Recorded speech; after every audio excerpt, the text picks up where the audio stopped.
इन्हें 1983 में से सम्मानित किया गया। Honorary captain Devi Prasad Deoli.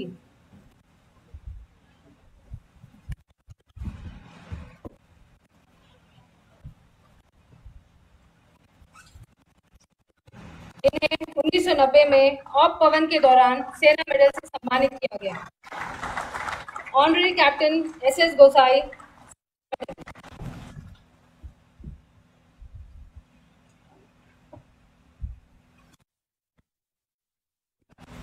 इन्हें 1993 ऑप पवन से सम्मानित किया गया। ऑनरी कैप्टन सिंह सेना मेडल।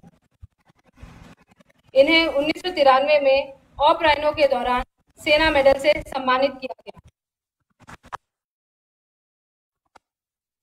कैप्टन वीरेंद्र सिंह सेना मेडल।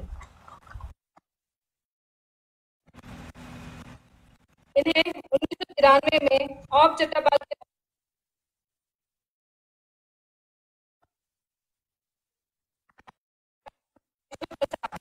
सेना मेडल, जिन्हें 1994 में श्रीनगर में सेना मेडल से सम्मानित किया गया। ऑनरी कैप्टन सुधीर थापा सेना मेडल,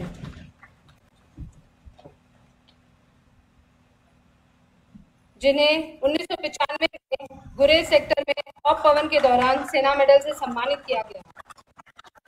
ऑनरी नायब सूबेदार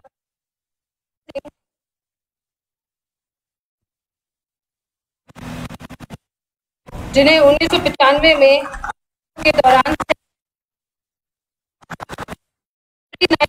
दिगंबर सिंह सेना मेडल,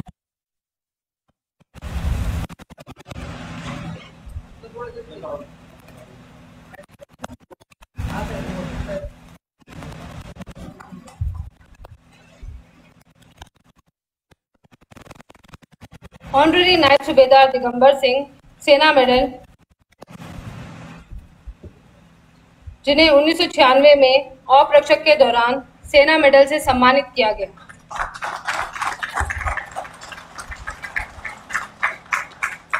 ऑनरी कैप्टन इंद्र बहादुर सेना मेडल, जिन्हें 1996 में सेना मेडल से सम्मानित किया गया।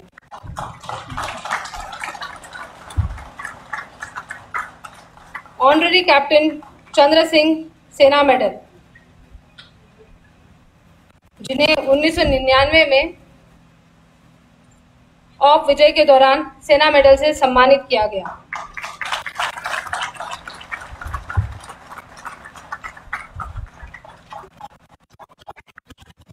इसी श्रृंखला को आगे बढ़ाते हुए अब हम सेवारत वीर अधिकारी एवं जवानों को सम्मानित करेंगे। सर्वप्रथम लेफ्टिनेंट कर्नल रुपेश प्रधान वीर चक्र, जिन्हें साल 2000 में ऑप विजय के दौरान वीर चक्र से सम्मानित किया गया।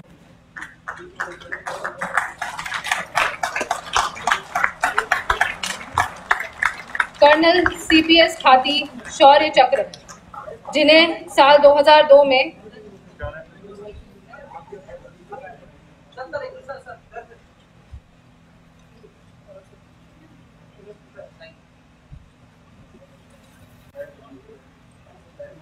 कर्नल CPS खाती शौर्य चक्र, जिन्हें साल 2002 में ऑप हिफाजत के दौरान शौर्य चक्र से सम्मानित किया गया।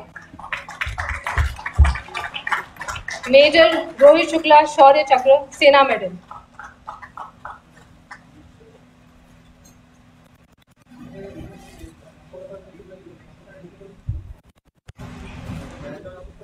इन्हें साल 2018 से ऑप रक्षक के दौरान शौर्य चक्र से सम्मानित किया गया।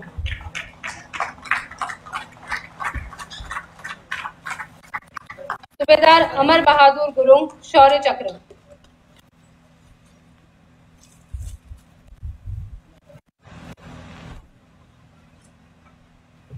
नायक रंजीत सिंह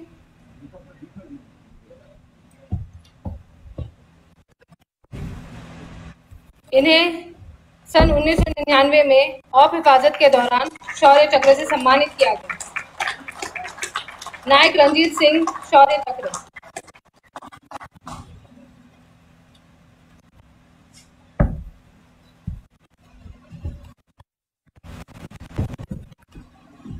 इन्हें 2017 में अप्रक्षक के दौरान शौर्य चक्र से सम्मानित किया गया।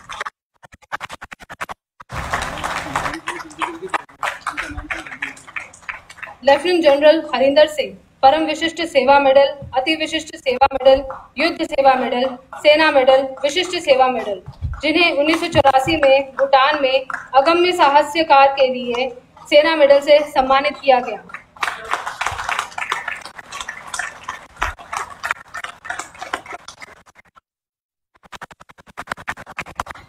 Air commodore SK. मिश्रा वायुसेना मेडल, जिन्हें साल 2003 में भूटान में ऑफ फोर्ट विलियम के दौरान सेना मेडल से सम्मानित किया गया।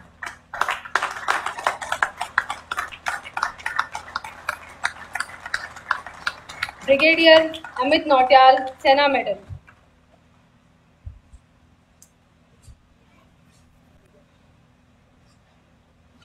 जिन्हें साल 2003 में ऑपरेशनों के दौरान सेना मेडल से सम्मानित किया गया। ब्रिगेडियर नीरेन भारती सेना मेडल, इन्हें साल 1991 में नागालैंड में ऑर्चिड के दौरान सेना मेडल से सम्मानित किया गया। कर्नल यूके श्रीवास्तव सेना मेडल, इन्हें साल 2007 में अप्रक्षक के दौरान सेना मेडल से सम्मानित किया गया। Colonel A K. राय सेना मेडल, विशिष्ट सेवा मेडल,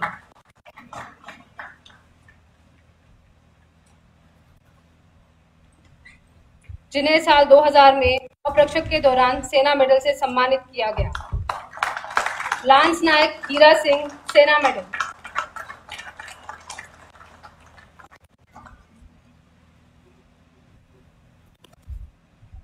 इन्हें साल 2017 में पुलवामा में अप्रक्षक के दौरान सेना मेडल से सम्मानित किया गया। कर्नल प्रणत गंगवाल सेना,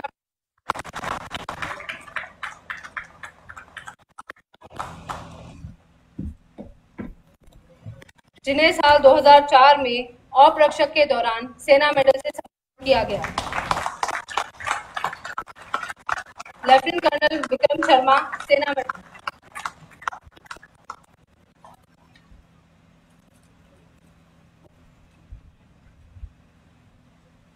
जिन्हें साल 2018 में अप्रक्षक के दौरान सेना मेडल से सम्मानित किया गया। Major KD. तिवारी सेना मेडल,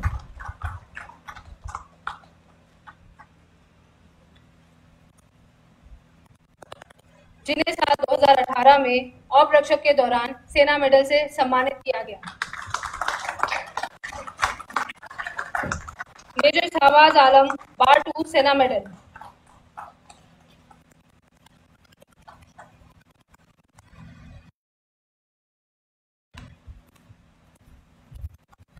जिन्हें 2018 में अप्रक्षक के दौरान सेना मेडल से सम्मानित किया गया। मेजर पीयूष पांडे सेना मेडल,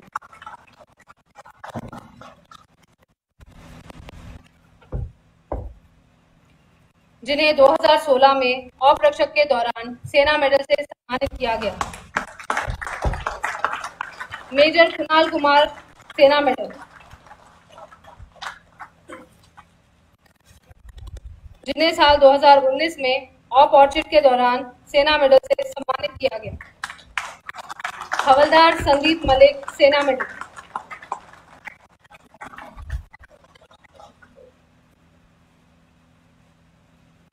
जिन्हें साल 2019 में नागालैंड में ऑपरेशनों के दौरान सेना मेडल से सम्मानित किया गया।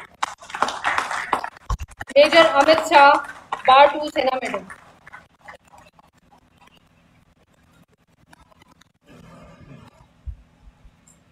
जिन्हें अप्रक्षक में के दौरान सेना मेडल से सम्मानित किया गया। नायक सूबेदार साहब सिंह सियालकोटी सेना मेडल,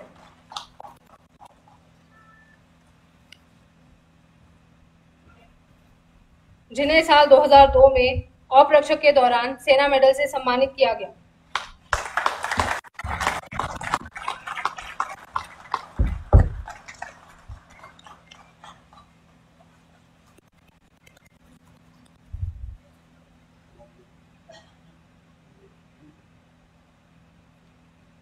धन्यवाद सर, आपके इस सम्मान से सबका मनोबल बढ़ा है।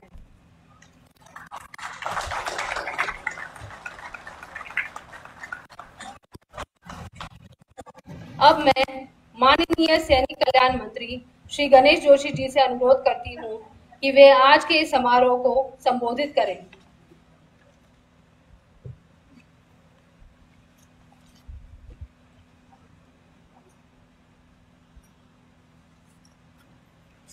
भारत माता की, भारत माता की। बताऊंगा सैनिक का सम्मान, अब बोलेंगे राष्ट्र का सम्मान। सैनिक का सम्मान, आवाज नहीं आ रही भाई। सैनिक का सम्मान। आज सेवारत व पूर्व सैनिकों के सम्मान में स्वतंत्रता दिवस की पूर्व वेला पर आयोजित इस कार्यक्रम के मुख्य अतिथि एक सैनिक के पुत्र, जिन्होंने कमान संभालते ही थोड़े समय में एक संदेश देने का प्रयास किया है, एक संदेश दिया है, ऐसे पुष्कर सिंह धामी जी यहां पर उपस्थित कमांडेंट IM lieutenant general Harendra Singh ji, GOC sub area general Khatri ji, मेरे बहुत ही आदरणीय हमारे 71 वार के hero lieutenant general Anand Swarup ji, ex vice chief general Bhardwaj ji, यहां पर उपस्थित हमारी वो वीर नारियां, हमारे वो वीर, हमारे सेवारत वीर सैनिक जिनको आज यहां पर सम्मानित किया गया। सबसे पहले तो मैं आप सबको सैल्यूट करता हूं कि आज हमारी सीमाएं सुरक्षित हैं, हम सुरक्षित हैं। आज स्वतंत्रता दिवस हम यहां पर मना रहे हैं तो आप जैसे वीरों की वजह से मना रहे हैं। हम यहां पर और हमारे सैनिक माइनस डिग्री पर वहां पर देश की रक्षा कर रहे हैं। मुझे भी 7 साल 76 से लेकर 83 तक सेना में रहकर देश सेवा करने का मौका मिला। मैं महसूस कर सकता हूं किस प्रकार दुर्गम क्षेत्रों में, लेह में, लद्दाख में, सिक्किम में, कारगिल में हमारे वीर सैनिक माइनस डिग्री पर किस प्रकार देश की सीमाओं की रक्षा कर रहे हैं। और मुझे इस बात का गर्व है कि आज इस प्रदेश की कमान एक सैनिक के पुत्र के हाथ में है। और जब भी मैं आपके पास किसी सैनिक की विषय को लेकर गया, उसका समाधान हुआ होगा। अभी आपने देखा होगा, अभी शौर्य दिवस के दिन मैंने मुख्यमंत्री से अनुरोध किया था कि हमारी जो सैनिक परिवार की विडोज है, उनकी पेंशन जिसको बढ़ाकर हमने 8,000 किया था, वो भी कम है। मैं आभार व्यक्त करना चाहता हूं माननीय मुख्यमंत्री जी का कि आपने बढ़ाकर उसे 10,000 किया है, उसके लिए आपका आभार व्यक्त करना चाहता हूं। हमारे जो बच्चे NDA, CDS, IMA के लिए कोचिंग क्लास लेते हैं, मैंने आपसे अनुरोध किया कि साहब उनकी जो कोचिंग क्लासेस की हम देते हैं सहायता राशि 50,000 रुपये बहुत कम है, उसको बढ़ाकर आपने 1 लाख रुपए किया, उसके लिए भी मैं आभार आपका व्यक्त करता हूं। जब भी मैं किसी सैनिक की समस्या को लेकर आपके पास आया तो आपने एक सैनिक पुत्र होने का संदेश देते हुए उसको निदान करने का आपने प्रयास किया है, मैं उसके लिए आपका आभार व्यक्त करता हूं। और आज अगर मैं कहूं ये सैनिकों की सरकार है तो कोई अतिशयोक्ति नहीं होगी, क्योंकि ये सैनिक का पुत्र इस प्रदेश का मुख्यमंत्री है और एक पूर्व सैनिक इस प्रदेश का सैनिक कल्याण मंत्री है। अभी हम सैनिकों के सम्मान में एक सैन्य धाम यहां पर बनाने जा रहे हैं। तो प्रधानमंत्री नरेंद्र मोदी जी यहां पर आए थे, उनकी परिकल्पना थी, उनका कहना था कि उत्तराखंड के अंदर गंगोत्री, जमुनोत्री, केदार 4 धाम यहां पर हैं, 5वां धाम यहां पर होना चाहिए, क्योंकि यहां पर देश की सीमा पर रक्षा करने वाला हर 5वां सैनिक हमारे उत्तराखंड से होता है। देश की सेना का 17.5% की पूर्ति हमारा उत्तराखंड जैसा छोटा सा राज्य करता है। चाहे आज सेकंड वर्ल्ड वार हो, चाहे फर्स्ट वर्ल्ड वार हो, चाहे 47 की लड़ाई हो, चाहे 62 हो, चाहे 65 हो, चाहे 71 हो, चाहे कारगिल हो, चाहे ताज होटल हमला हो या संयुक्त हमला हो, शहीद होने वाला कोई ना कोई सैनिक हमारे उत्तराखंड से होता है। इसलिए हमारी सरकार ने निर्णय लिया है और मैं सौभाग्यशाली हूं कि वो सैन्य धाम मेरी विधानसभा क्षेत्र में बन रहा है और माननीय मुख्यमंत्री के निर्देशन पर हमने संकल्प लिया है कि हम पहले हमने 1 सितंबर को डिसाइड किया था, क्योंकि मौसम विभाग ने कहा भी बरसात जो है काफी लंबी चलेगी, यात्रा को रोकना नहीं है। हमारी सरकार ने संकल्प लिया है हम एक शहीद सम्मान यात्रा उन शहीदों के सम्मान में शुरू करेंगे। गढ़वाल में चमोली गढ़वाल का सवार, जहां पर सबसे ज्यादा लोग शहीद हुए हैं, और इसी प्रकार कुमाऊं में गंगुलियार से हम उसको शुरू करेंगे और सरकार की तरफ से एक सम्मान पत्र उस वीर नारी को, उस माता को, उस वीर को हम देकर आएंगे और उस घर की मिट्टी एक कलश पे लेकर हम आएंगे और उससे शहीद जो है सैन्य धाम का निर्माण होगा। क्योंकि शहीदों का सम्मान करना हर देशवासी का कर्तव्य है और हमारी सरकार लगातार इसके लिए काम कर रही है। जब देश की सीमा पर कोई जवान शहीद होता है तो मैं थोड़ा सा आपको पीछे ले जाना चाहूंगा। जनरल साहब यहां पर बैठे हैं, भारद्वाज साहब यहां पर बैठे हैं। पहले जब कोई सीमा पर जवान शहीद होता था उसकी डिक्स गारंटी, बेल्ट और राख कर भेज दी जाती कि आपका बेटा शहीद हो गया है। और शहीदों के सम्मान करने की परंपरा को अगर शुरू किया तो भारतीय जनता पार्टी की सरकार ने शुरू किया। अटल बिहारी वाजपेयी जी जब देश के प्रधानमंत्री थे, कारगिल का युद्ध हुआ, उस कारगिल युद्ध के बाद पूरे सैनिक सम्मान के बाद उसका पार्थिव शरीर उसके घर भेजा गया, पूरे सैनिक सम्मान के साथ उसका दाह संस्कार किया गया, उसके परिवार को पेट्रोल पंप, गैस एजेंसी दी गई। ये काम भारतीय जनता पार्टी की सरकार ने, तत्कालीन प्रधानमंत्री वाजपेयी जी ने शुरू किया और आज हम उस परंपरा का निर्माण कर रहे हैं। हमारी सरकार ने एक और काम किया, मैं आभार व्यक्त करता हूं मुख्यमंत्री जी का। जब कोई देश की सीमा पर जवान शहीद होता है तो बहुत जिंदाबाद के नारे लगते हैं, अमर रहे के नारे लगते हैं, जब तक सूरज चांद रहेगा तेरा नाम रहेगा नारे लगते हैं और 15 दिन के बाद सब लोग भूल जाते हैं।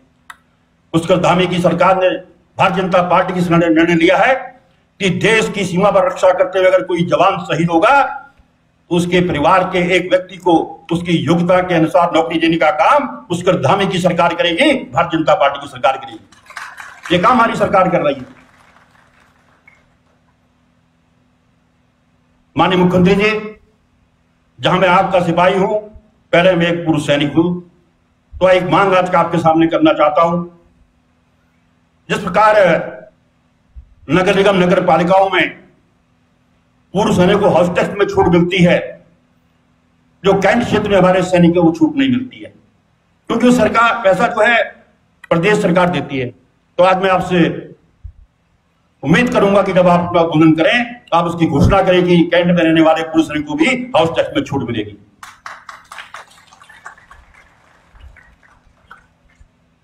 और मान्यवर, ये वीरों की भूमि है। मैंने कहा कि देश की सीमा पर शहीद होने वाला कहीं भी कोई घटना होती है तो उत्तराखंड का जवान उसमें शहीद होता है। हमारी सरकार ने निर्णय लिया है, मैं देखता हूं कि मेरे सैनिक जब छुट्टी आते हैं उनका एसडीएम से काम होता है, एडीएम से काम होता है, किसी अधिकारी से काम होता है, अधिकारी मिलता नहीं है, एसडीएम मिलता नहीं है। हमने उसके लिए एक नोडल अधिकारी नियुक्त कर दिया एडीएम रैंक का।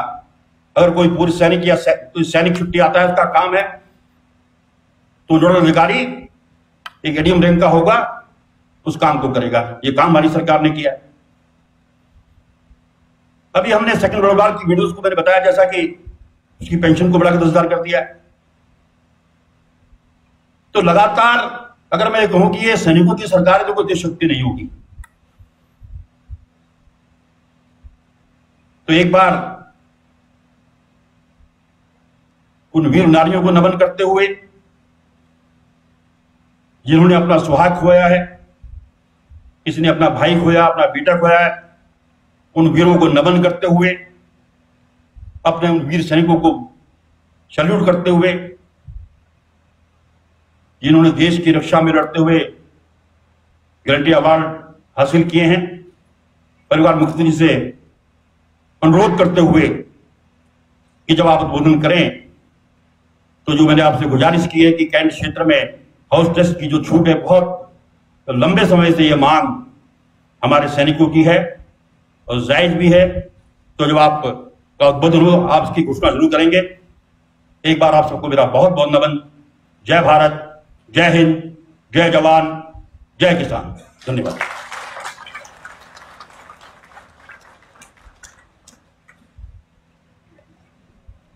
धन्यवाद सर आपके प्रेरक शब्दों के लिए। अब मैं माननीय मुख्य अतिथि चीफ मिनिस्टर उत्तराखंड श्री पुष्कर सिंह धामी जी को आमंत्रित करती हूं कि वे अपने बहुमूल्य वचनों से हमें संबोधित करें।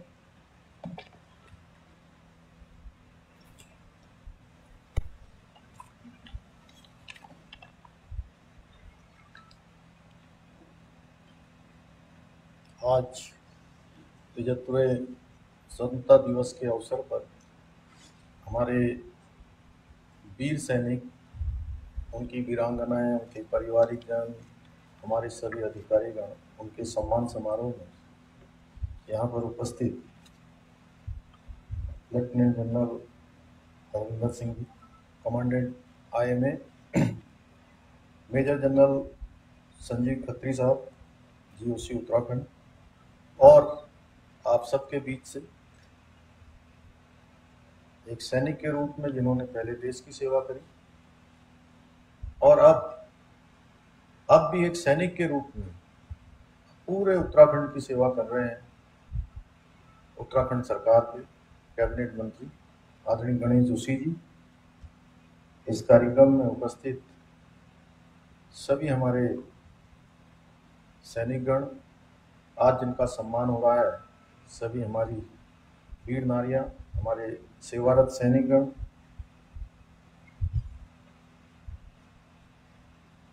सैन्य अधिकारीगण, समस्त वीर नारियां, सेवानिवृत्त सैनिक अधिकारी एवं हमारे वीर जवान, आज के इस अवसर पर सर्वप्रथम मैं जिन्होंने देश की एकता के लिए, देश की अखंडता के लिए अपने प्राणों का बलिदान किया है, मैं उन सभी को नमन करता हूं, जिन्होंने राष्ट्र की रक्षा के लिए अपना सर्वोच्च बलिदान दिया है। उन्हीं के कारण आज हम यहाँ पर सुरक्षित हैं। मैं आप सबके सामने आकर, क्योंकि सेना के किसी भी कार्यक्रम में जब भी मैं सम्मिलित होता हूँ तो मुझे अपना बचपन याद आता है और मैं भावुकता से बच नहीं पाता हूँ। मेरे लिए बड़ा एक गौरव का क्षण है कि सैनिक का पुत्र होते हुए मैं आप सबको यहाँ पर सम्मानित करने के लिए उपस्थित हुआ हूँ। मैंने आपको सम्मानित नहीं किया है, हम सब लोगों ने आपको सम्मानित करके स्वयं को गौरवान्वित महसूस किया है।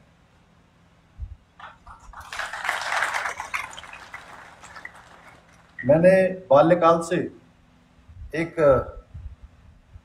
सैनिक की वीरता तो देखी है, मैंने उनके परिजनों को संघर्ष करते हुए भी देखा है। मैंने उस बाप का दर्द देखा है जिसका बेटा सीमा पर देश की आन बान शान के लिए लड़ रहा है। मैंने उस पत्नी की आंखों की विकलता को देखा है, जो पति की बाट जोते जोते कब बूढ़ी और बीमार हो जाती है पता ही नहीं चलता। मैंने उन बच्चों की सिसकती हुई किलकारियों को सुना है जो अपने पिता से गले मिलने को व्याकुल। कितना संघर्ष है एक सैनिक के जीवन में, परंतु उसके बावजूद भी वह दृढ़तापूर्वक अपना काम करते हैं। और साथ ही साथ मैं आपको बताऊं, क्योंकि मैं भी ऐसे परिवेश में पला बड़ा हूं जहां हमने देखा कि प्रत्येक परिवार से जिस प्रकार से कोई ना कोई सेना में है, उत्तराखंड के अंदर हमारा सारा जो एक तरह से मैं कहूँ कि एक डिपेंडेंसी सेना पर है और देश के लिए काम करते हुए हर एक घर से एक ना एक व्यक्ति वहां पर सेवा देता है। और उस समय का मैंने वो क्षण देखे हैं।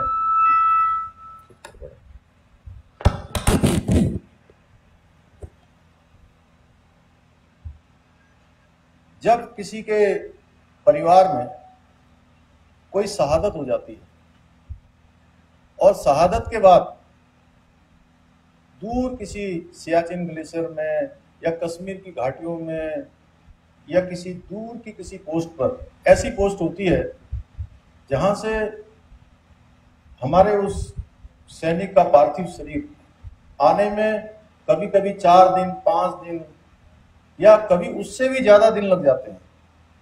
हालांकि अभी बहुत ज्यादा जिस प्रकार से सुविधाएं बढ़ी हैं, जिस प्रकार से सेना जो काम करती है उसके अनुसार सरकारों ने भी जब काम करना शुरू किया है तो जो सेवाएं हमको प्राप्त होती हैं उससे 1-2 दिन का अंतर हो जाता है।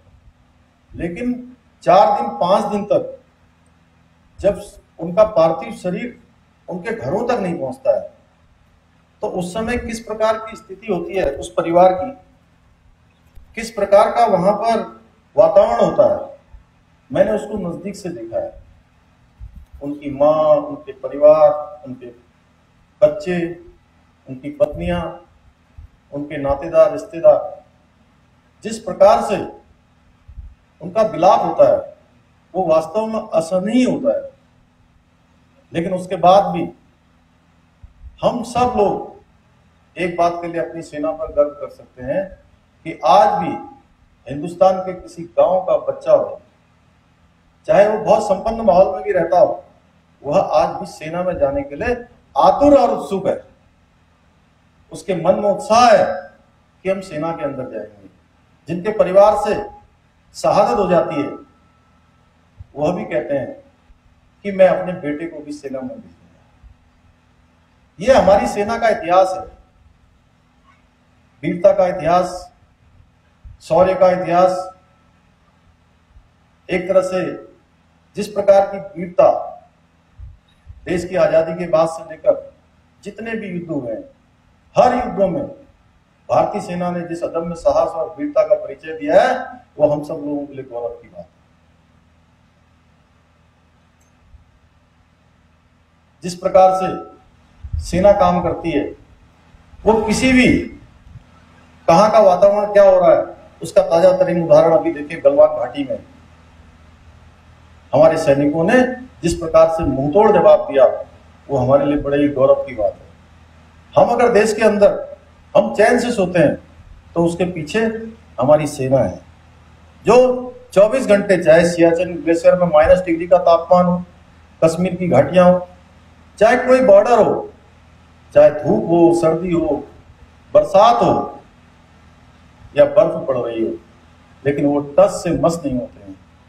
मैं सलाम करता हूं, मैं नमन करता हूं उनको आज के इस पवित्र दिन पर। शायद तभी किसी ने ठीक कहा है, ये देश चैन से सोता है, ये देश चैन से सोता है वो पहरे पर जब होता है, वो पहरे पर जब होता है, वो आंख उठाता है दुश्मन तो अपनी जान वो खोता है। उनकी वजह से आज सुरक्षित है ये सारी आवाम है। सरहद पर खड़े रखवालों को मेरा दिल से सलाम है।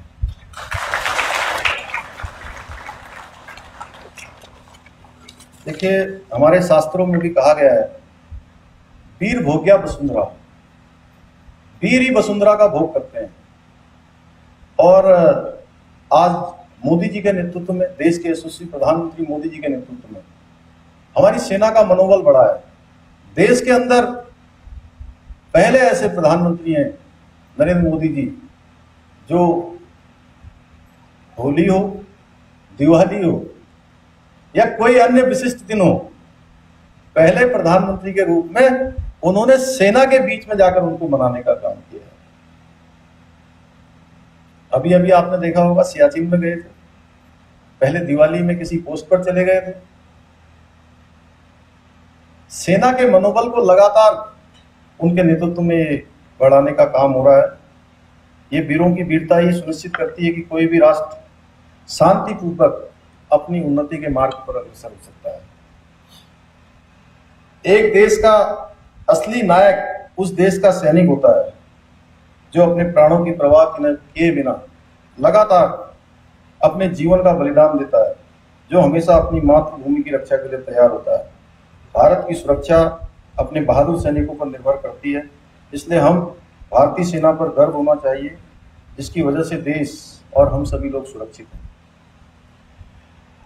उत्तराखंड के सैन्य परिवारों एवं सैनिकों द्वारा दिए गए योगदान को शब्दों में बयान करना मुश्किल है, क्योंकि ये वीर भूमि है और सैनिक बाहुल्य है। मैं आज इस अवसर पर वीर सैनिकों एवं वीर नारियों के बीच अपने आप को पाकर बहुत ही गौरवान्वित महसूस कर रहा हूँ। मैं धन्यवाद देता हूँ हमारे जीओसी साहब मेजर जनरल संजीव खत्री जी को, जो विभिन्न अवसरों पर मुझे आप सबके बीच में बुलाते हैं, मिलने का अवसर प्रदान करते हैं और एक सेतु की तरह काम करते हैं। और मैं सही कहूं तो एक सैनिक पुत्र होने के नाते एक अभिभावक के जैसे भी, और ये अलग है कि मैं मुख्य सेवक के रूप में काम कर रहा हूं, नहीं तो वास्तव में आपके जैसी आयु में सब लोग जो है, जिनको हम लोग कहते थे अपने से बड़ों में, किसी को चाचा जी, किसी को अंकल जी, तो आप हमारे लिए उसी तरह से हैं। आप सबका कर्तव्य है कि शहीद परिवारों के हर प्रकार से देखभाल करें, उनको किसी भी प्रकार की समस्या ना आए, अपने मातहतों का ख्याल रखें। तो निश्चित रूप से हमारी सेना और मनोबल के साथ काम करेगी। हमारी सरकार के द्वारा सैनिकों, पूर्व सैनिकों, हमारी जो विडोज हैं वो उनके आश्रितों के लिए कुछ योजनाएं चलाई गई, जिसमें से आदरणीय मंत्री जी ने, गणेश जोशी जी ने उसके बारे में कुछ जिक्र किया है। मैं उनके बारे में आपको बताना चाहूँगा कि शहीद सैनिक परिवार के एक सदस्य को, सेना में शहीद सैनिक के परिवार के एक सदस्य को राज्याधीन जो समूह गौ एवं गौ की सेवाओं में रोजगार दिए जाने के लिए उत्तराखंड सरकार द्वारा आदेश जारी कर दिया गया है, जिसके अंतर्गत वर्तमान में 17 आश्रितों को अभी तक नौकरी मिल चुकी है। वीरता पुरस्कार राशि, उत्तराखंड ही देश में एक ऐसा राज्य है जहां वीरता पुरस्कार से अलंकृत सैनिकों को वीरता पदक पुरस्कार एक मुश्त वार्षिक राशि का जीवन पर्यंत भुगतान किया जाता है। विशिष्ट सेवा पदक पुरस्कारों से अलंकृत सैनिकों की एक मुश्त राशि में बढ़ाते हुए पूर्व सैनिकों को काफी समय से लंबित मांग पर सकारात्मक निर्णय लेते हुए हमारी सरकार ने विशिष्ट सेवा पदक पुरस्कारों से अलंकृत सैनिकों को 3 जून 2020 के बाद से बढ़ी हुई एक मुश्त राशि का भुगतान करने का निर्णय किया है। द्वितीय विश्व युद्ध में राज्य सरकार द्वारा द्वितीय विश्व युद्ध के पूर्व सैनिक एवं विधवाओं को पहले 4,000 रुपये प्रति माह का अनुदान दिया जा रहा था, उसको बढ़ाकर 8,000 रुपये किया गया है। लेकिन अब उसको हमने 8,000 से बढ़ाकर अब 10,000 कर दिया।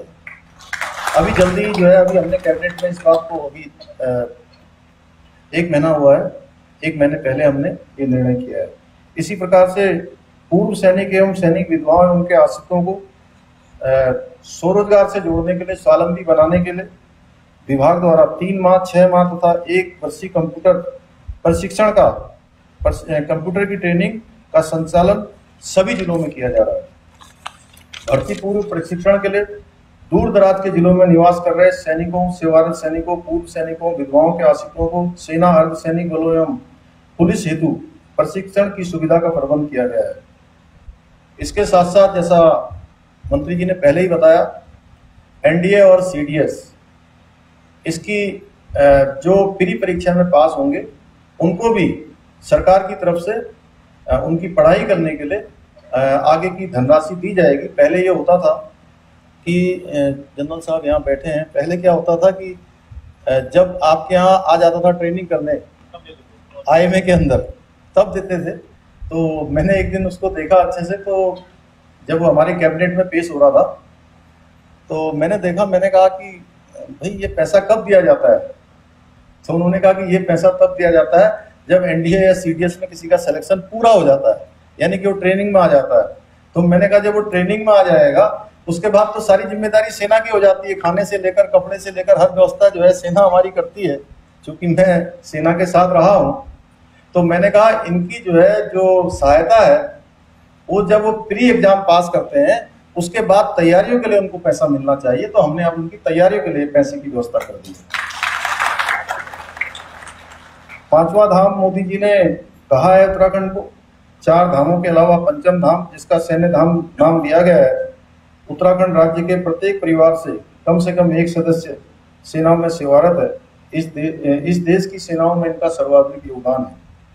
और देखिए, देश के अंदर बहुत सारे युद्ध हुए और उन युद्धों में, हर युद्ध में हमारी भारत की जो वीर सेना है उसने हर युद्धों पर युद्ध के मैदान में युद्ध जीते। लेकिन वो सारे के सारे जो युद्ध सेना मैदान में जीतती थी वो समझौतों की टेबलों पर हार जाती थी। युद्ध के मैदान में सेना जीतती थी, युद्ध के टेबलों पर सेना हार जाती थी। सेना का जीता हुआ जो मैदान था वो टेबलों पर हार कर वापस कर दिया जाता था। पहली बार ऐसा हुआ अटल बिहारी वाजपेयी जी के नेतृत्व में जो सरकार बनी, कारगिल का युद्ध हुआ। कारगिल के युद्ध में देश की सेनाओं ने युद्ध के मैदान में भी युद्ध जीता और टेबल पर भी उसका वो व्यवहारिक रूप से उसको लागू किया गया। और उसी के बाद, कारगिल के युद्ध के बाद ही, जैसा अभी मंत्री जी ने कहा कि पहले तक हमारे देश की सीमाओं पर जो हमारे सैनिक शहीद होते थे उनका पार्थिव शरीर उनके घरों तक नहीं पहुंच पाता था, और वहीं पर उनका अंतिम संस्कार कर दिया जाता था। ये व्यवस्था कारगिल युद्ध के बाद प्रारंभ हुई कि देश के किसी भी कोने पर, किसी भी घाटी पर, किसी भी पोस्ट पर, चाहे बर्फ की घाटी हो, चाहे कोई घाटी हो, अगर कोई सैनिक हमारे शहीद होंगे तो उनका पार्थिव शरीर उनके गांव तक पहुंचाया जाएगा, उनके घरों तक पहुंचाया जाएगा, पूरे राजकीय सम्मान के साथ उनका संस्कार किया जाएगा। ये पहली बार देश के इतिहास में इस प्रकार की व्यवस्था हुई। इसके अलावा एक और योजना जो आज पूरे देश के अंदर गांव-गांव तक सड़क पहुंचाने वाली योजना, जिसका नाम है प्रधानमंत्री ग्रामीण सड़क योजना, PMGSY। ये योजना भी प्रधानमंत्री अटल बिहारी वाजपेयी जी जब प्रधानमंत्री थे देश के, उस समय ये योजना प्रारंभ हुई। और जब ये योजना लागू की जा रही थी तो उस समय अटल जी को लोगों ने कहा कि आप इतनी अच्छी योजना शुरू कर रहे हैं, आप बहुत अच्छी योजना लागू कर रहे हैं, आप इस योजना का नाम अटल रोड योजना रख दीजिए या अटल सड़क योजना रख दीजिए। तो जानते हैं अटल जी ने क्या कहा? अटल जी ने कहा कि इस योजना का नाम यदि मैं अपने नाम से रख दूंगा तो मेरे प्रधानमंत्री पद से हटते ही या मेरा कार्यकाल पूरा होते ही यह योजना बंद हो जाएगी। इसलिए इस योजना का नाम प्रधानमंत्री ग्रामीण सड़क योजना रखते हैं, जिससे कि जो भी प्रधानमंत्री आएंगे उस योजना का लाभ जो है जनता को लगातार देते रहेंगे। और वो योजना पूरे देश के अंदर चल रही है। इससे गांव-गांव, उत्तराखंड के दूर दराज, देश के दूर दराज गांव तक जो है लोगों को लगातार कनेक्टिविटी से जोड़ने का काम हो रहा है।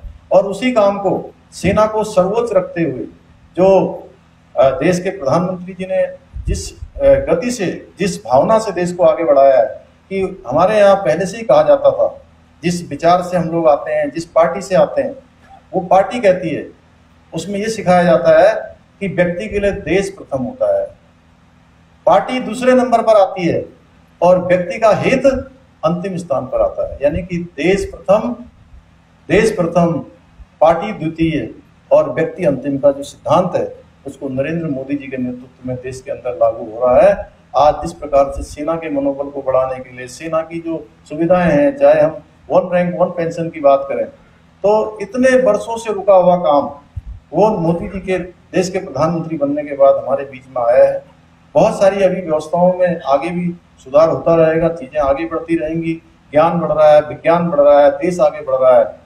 जिसकी भावना जैसी रहती है वो सबके समझ में आता है। इसलिए मैं आज सबके बीच में आप सबको पुनः नमन करते हुए हमारी सभी वीर नारियों को और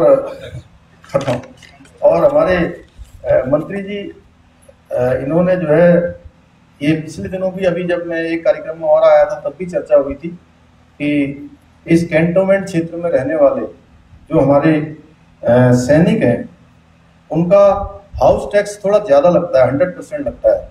तो जैसा जैसी छूट सभी जगह मिलती है, मैं घोषणा करता हूँ वो हमारे इस सैनिक स्थानों पर कैंटोनमेंट बोर्ड एरिया में रहने वाले लोगों को भी प्रदेश के समस्त स्थानों की जैसी छूट मिलेगी। तो आज के अवसर पर पुनः मैं आप सबका हृदय से आभारी हूँ और विशेषकर से हमारे जीओसी साहब का, जो समय समय पर मुझे बुलाते रहते हैं।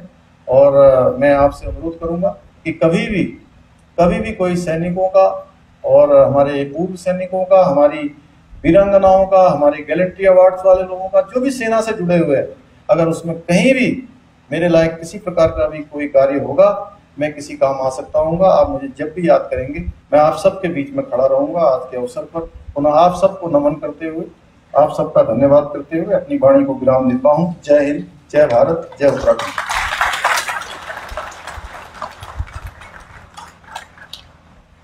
धन्यवाद सर, आपके प्रेरणादायक शब्दों के लिए। इसी के साथ हमारा कार्यक्रम अंतिम चरण पर पहुंच गया है और अब मैं धन्यवाद ज्ञापन के लिए deputy GOC Uttarakhand sub area brigadier SN Singh को आमंत्रित करती हूँ।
आपका नंबर मुझे दीजिए। नहीं, अभी इसके बाद चाय पे जाएंगे।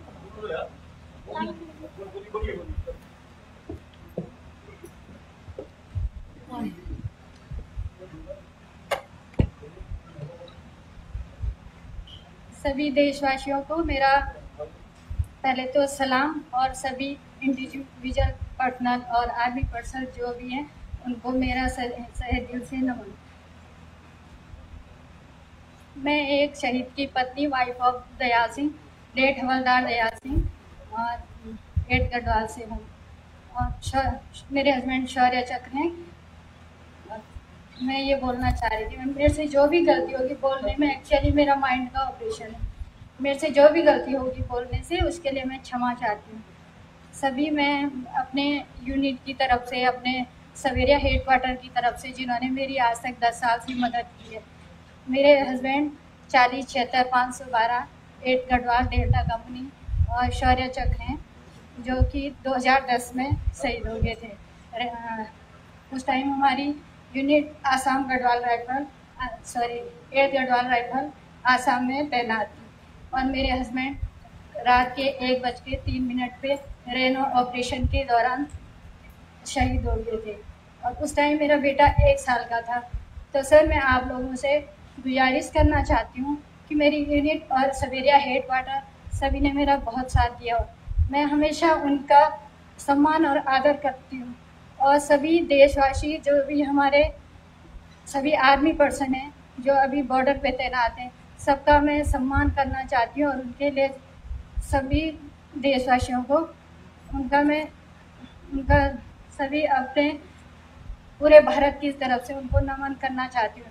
जिनके लिए वो हमारे लिए शहीद हुए और हम उनके लिए अभी भी जीते हैं, क्योंकि हमारे लिए हमारे बच्चे इम्पोर्टेंट है, लेकिन उनके लिए उनका देश पहले इम्पोर्टेंट था। और मैं कहना चाहती हूँ कि आज मेरा जो हाथ आज हिलता है वो हाथ मेरा अभी भी जिंदा है, और जो हाथ मेरा ठीक है वो हाथ मेरा चले गया। तो मैं अभी भी कहना चाहती हूँ अपने 8th गढ़वाल राइफल की तरफ से, कर चले हम विदा ए वतन साथियों, अब तुम्हारे हवाले वतन साथियों। जो भी मेरे आर्मी पर्सन भाई बहन जो भी आर्मी में रहते हैं, जिनके लिए वो हमारे लिए जीते हैं लेकिन हम उनके लिए कुछ नहीं कर पाते, तो मेरा सभी देशवासियों से, अपने मुख्यमंत्री जी से और सवेरिया हेडक्वार्टर, चाहे वो देहरादून का हो चाहे वो दिल्ली का हो, आर्मी हेडक्वार्टर, सभी से अनुरोध है कि कृपया आप हमेशा शहीद परिवार को थोड़ा सम्मान के साथ उनको बनाए रखें, क्योंकि एक दिन तो रोने का सबको मिलता है, लेकिन हम 1000 बार रोते हैं। हम अपने शहीदों के लिए नहीं रोते, अपने बच्चों के लिए रोते हैं। हमारे अंदर दम है, हम अपना परिवार संभालते हैं। और जो शहीद हुए हैं, जो अभी भी बॉर्डर पे तैनात हैं, वो सभी अपने सारे देश के लिए अब हिम्मत बांधते हैं। तो मैं यही कहना चाहूँगी कि आज भी वो जिंदा हैं, वो अभी बॉर्डर पे जिंदा हैं, लेकिन हम अपने घर पे जिंदा हैं, केवल अपने बच्चों के लिए। आज उनका एक हाथ हमारे लिए है और दूसरा हाथ उनका शहीदों और अपने देश के लिए जिंदा है। आज भी भारत माता का सम्मान करते हुए और भारत माता की जो मिट्टी है उनको मैं आज भी सलाम करती हूँ। और आप अपने 8th गढ़वाल की तरफ से और पूरे हेडक्वार्टर देहरादून की तरफ से सभी आर्मी पर्सन, अदर पर्सन, सभी को मैं उनकी तरफ से नमन करती हूँ और एक सम्मान के साथ कहती हूँ कि हमेशा उनका साथ दीजिए, चाहे वो शहीद हों, चाहे वो रिटायरमेंट हों, क्योंकि कहीं पे भी कोई भी पर्सनली कहीं पे भी जाते हैं, चाहे वो PCHS में जाते हैं, सवेरिया हेडक्वार्टर में जाते हैं, थोड़ा उनको सम्मान उतना नहीं दिया जाता है। फिर जब तक उनका अपना पर्सनली अपनी ड्यूटी रहती है तब तक तो उनको पूछते हैं, सारे पूछते हैं, सर आप लोग भी जब अपने उसमें हैं तब तक तो ठीक है सर, लेकिन जब आप भी रिटायरमेंट होंगे तो उसके बाद थोड़ा उनके लिए थोड़ा पीछे हटने का, क्योंकि एक दिन सभी ने रिटायरमेंट होना है। तो ऐसा मैं सभी से गुजारिश करती हूँ, पूरे देश में उनकी गुजारिश करती हूँ कि सभी को समान नज़रिए से देखा जाए, क्योंकि PCHS में जो भी हमारा ट्रीटमेंट होता है, हम बाहर जाते हैं तो उसके लिए प्योरिटी में हमें लाइन पे लगना पड़ता है। मेरा भी माइंड का ब्रेन ट्यूमर का ऑपरेशन है, लेकिन आज जिंदा हूँ केवल अपने बच्चों के लिए। मैं चाहती हूँ मेरे जो भी शहीद भाई हैं वो तो अपने देश के लिए शहीद हुए हैं, लेकिन हम अपने बच्चों के लिए शहीद नहीं हो सकते जब तक कि हमारी जिम्मेदारी है। तो मेरे बोलने में कोई मिस्टेक हुई हो या कोई गलती हुई है उसके लिए मैं क्षमा चाहती हूँ। जय हिंद, जय भारत।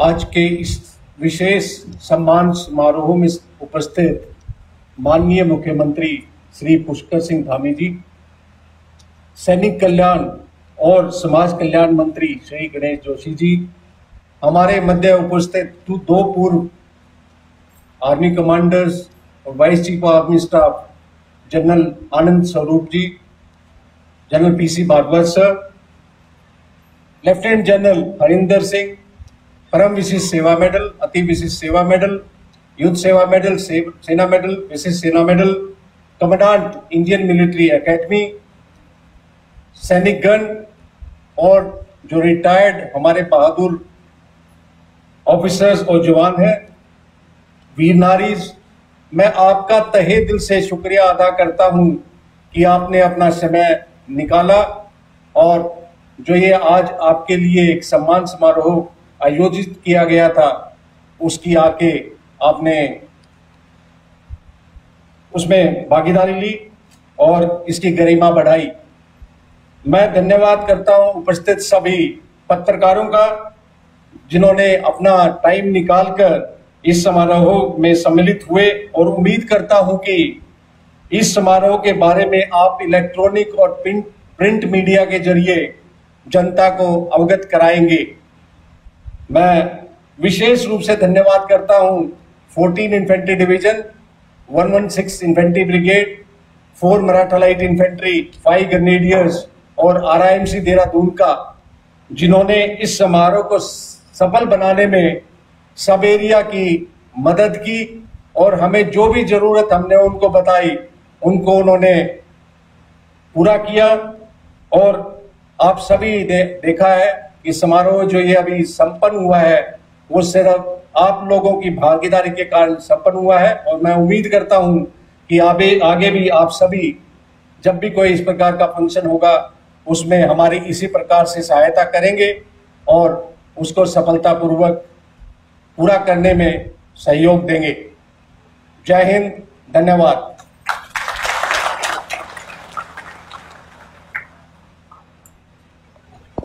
धन्यवाद सर।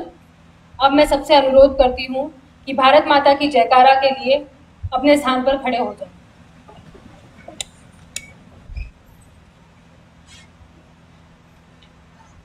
भारत माता की जय, भारत माता की जय, भारत माता की जय।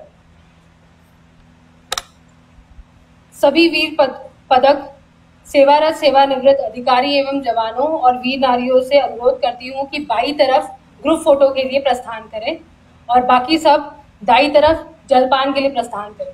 धन्यवाद। जय हिंद।